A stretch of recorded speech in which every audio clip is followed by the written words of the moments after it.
much.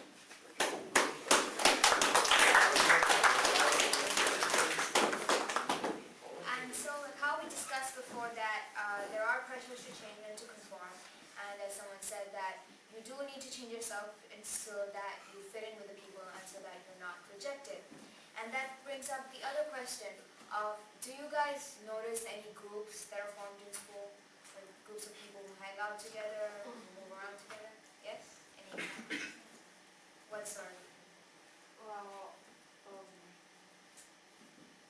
people who like sports, a group of people who like sports. Also people from different nationalities stick together. For example, French people stick together. French. Okay. Well, the other question that we should ask is it, you guys must be, when you first come to a school, there are struggles of breaking into a new group or like trying to find a group you relate with. Do you feel any, did you find any struggles to break into with any group of any sort?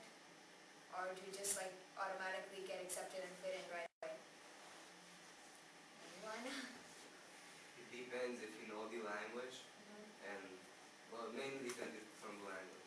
So you say that there are groups with people who speak the same language and... No, but if you come here and you don't know any language they speak about, then you can't get into a group because you can't speak with them.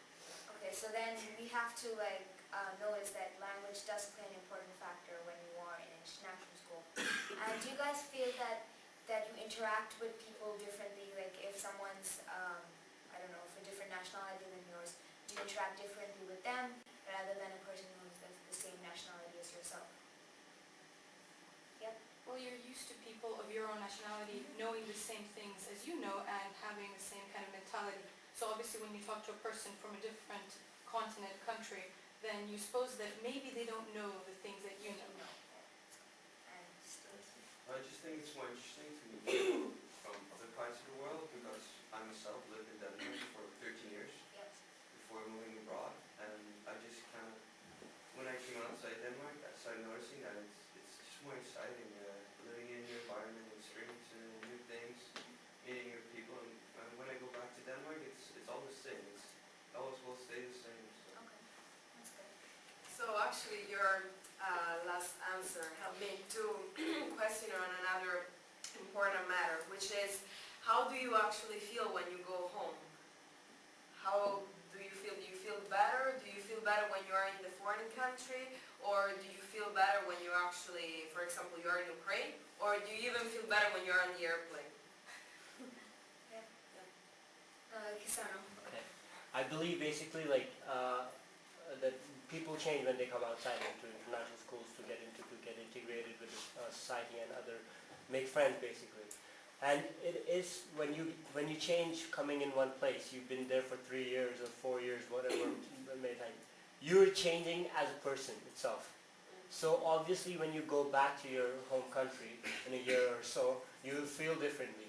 You'll still be that same patriot as you were before, but your views might change. Your views might clash with the people there, because you have been living in a society where a lot of different views are coming in, and you're changing your view every single day, because depending on what people say in this international school. So I'm pretty sure that it does make a difference when you go back to your home country. But you'll miss the school, your food. So. You have to get back someday.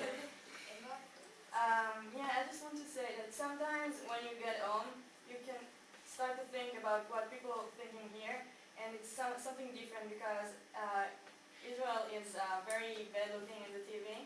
And when I came home, I can see that many people don't exactly understand the situation, so I need to explain it somehow. And that's why there is some conflict between me and my colleagues in the school. But when I came home, I can see that I love my country and there is no difference. I mean, there is no other country for me. Okay, thank you. And so, anyway, you like anymore living, of course, in your home country rather than living overseas. And I think that applies to the majority of the people here.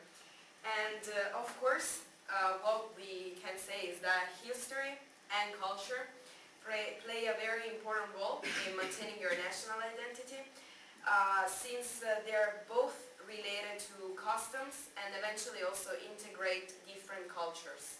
And for better make you understand what I'm talking about, I think we should focus, for example, on the consequences that French colonization, for example, had in Algeria.